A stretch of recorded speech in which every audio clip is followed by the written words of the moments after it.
नमस्कार दोस्तों, BK study point में आपका स्वागत है।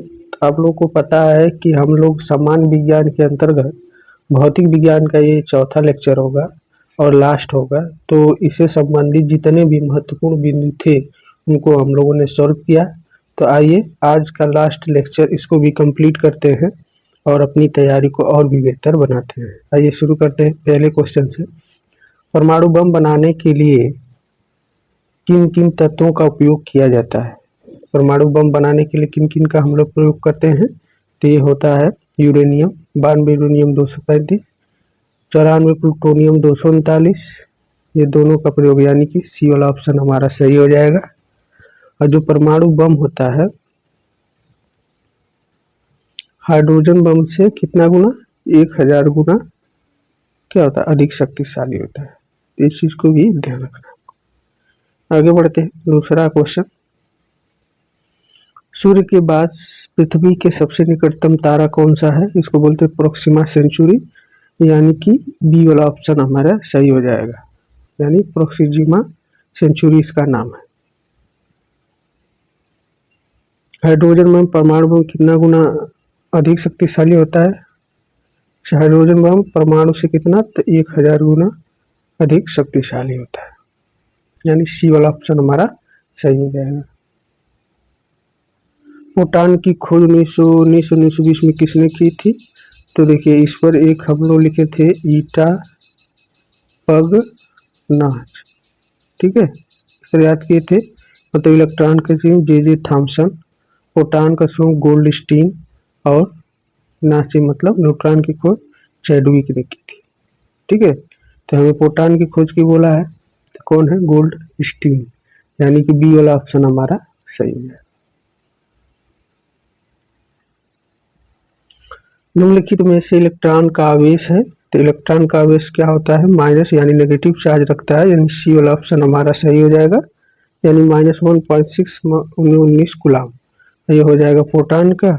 और न्यूट्रॉन पर कोई आवेश नहीं होता है। यह होता है यहाँ पर अगर किलोग्राम हो जाएगा तो हो जाएगा इलेक्ट्रॉन का द्रव्यमान, और ये हो जाएगा किलोग्राम हो जाएगा तो ये हो जाएगा प्रोटॉन का द्रव्यमान। और इलेक्ट्रॉन और प्रोटॉन का द्रव्यमान लगभग, और न्यूट्रॉन और प्रोटॉन का द्रव्यमान लगभग बराबर होता है। तो इस सारी चीजों को याद रखेंगे। आगे है, निम्न में से रेडियो एक्टिव तत्व की खोज किसने की थी? रेडियो एक्टिव तत्व की खोज तो यह है रॉबर्ट पियरे और मैडम क्यूरी। कौन है? रॉबर्ट पियरे और मैडम क्यूरी, यानी ये वाला ऑप्शन हमारा सही हो जाएगा। निम्नलिखित में से ओम का नियम लागू होता है? केवल एसी, केवल डीसी, एसी और डीसी दोनों, यानी सी वाला ऑप्शन है। ओम का नियम एसी और डीसी दोनों पर लागू होता है, ठीक है, यानी ऑप्शन हमारा सी हो जाएगा। 8 नंबर है, निम्न में से डायनेमो का मुख्य कार्य है, यानी जो डीसी जनरेटर होता है, छोटे छोटे जो जनरेटर होते हैं उसको हम लोग डायनेमो कहते हैं। इसका काम क्या होता है? यानी mechanical energy to convert electrical energy, यानी यांत्रिक ऊर्जा को विद्युत ऊर्जा में बदलना इसका मुख्य काम होता है, यानी ये वाला ऑप्शन हमारा सही हो जाएगा, यांत्रिक ऊर्जा को विद्युत ऊर्जा में बदलना। अच्छा, विद्युत ऊर्जा को यांत्रिक ऊर्जा में बदलना ये मोटर का काम है, रासायनिक को विद्युत में बदलना ये सेल का काम है, और ध्वनि ऊर्जा को विद्युत ऊर्जा में बदलना ये माइक्रोफोन का काम है, ठीक है। ये सब ये चीजें याद रखनी है आपको।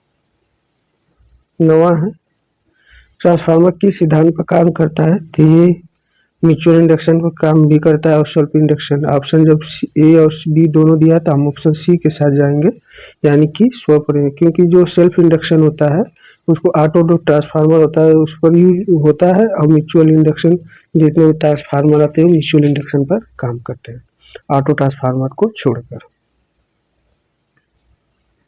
विद्युत फ्यूज के वायर किन किन तत्वों का मिश्रण होता है? तो ये लीड और टिन का मिश्रण होता है विद्युत फ्यूज। इसका क्या होता है? इसका प्रॉपर्टी होती है इसका गलनांक होना चाहिए कम।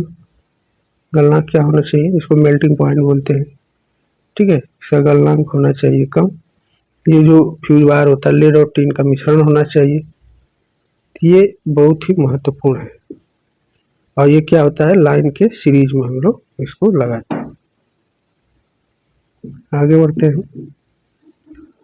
निम्नलिखित में से वायु दाब मापने का उपकरण है, इसको बैरोमीटर के नाम से जाते हैं। फायदोमीटर का काम है भूकंप को मापने का काम करता है फायदोमीटर। हाइड्रोमीटर क्या है, अपेक्षित घनत्व मापता है।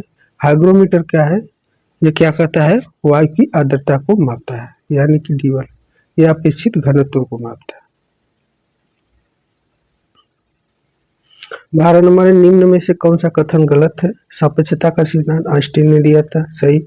आवर्त सारणी मेंडलीफ ने दिया था, ये भी सही। बेतार का तार फैराडे नहीं मार्कोनी दिए थे, तो ये चीज है मार्कोनी ने।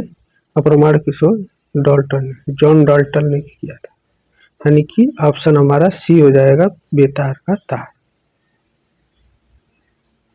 निम्न में से उपकरण में आविष्कारक के नाम सही नहीं है, यानी इसमें गलत आपको देखना है। मशीन गन का जेम्स फकल थे, ये सही है। माइक्रोफोन का फ्लेमिंग नहीं, माइक्रोफोन का ग्राहम बेल थे। कौन थे, ग्राहम बेल, ठीक है।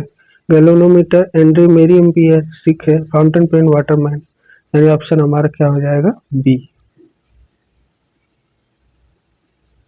14 नंबर है, निम्न में से रिवॉल्वर का आविष्कार कौन है। तो रिवॉल्वर का आविष्कार हम लोग सैमुअल कोल्ट थे, उन्होंने किया था, ठीक है। ये आपको ध्यान रखना है, यानी कि सी वाला ऑप्शन हमारा सही हो जाएगा। निम्न में से बिग बैंग सिद्धांत का प्रतिपादन क्या था। जॉर्जेट लेमेत्रे ने दिया था, यानी ये वाला ऑप्शन है आपका जॉर्जेट लेमेत्रे, ठीक है। और हेनरी फर्मी कौन है, मैडम क्यूरी रेडियन की खोज की थी। हेनरी फर्मी जो है नाभिकीय रिएक्टर की खोज किए थे। माइकल फैराडे जानते हैं विद्युत चुंबकीय प्रेरण का सिद्धांत दिए थे। खगोलीय पिंड के तारे में कुल कितने रंग होते हैं। तो खगोलीय जो पिंड के जो तारे दिखाई देते हैं उसमें 3 रंग होते हैं, लाल, सफेद और नीला।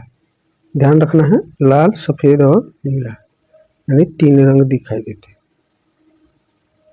निम्न में से ओम का नियम लागू होता है। तो ये चालकता के लिए लागू होता है, विद्युत रोधी के लिए, अर्धचालक से, यानी चालकता कंडक्टिविटी के लिए ओम का नियम लागू होता है। चुंबक को क्षैतिज तल से स्वतंत्रता पूर्वक लटकाने उसके ध्रुव की दिशाएं होती है।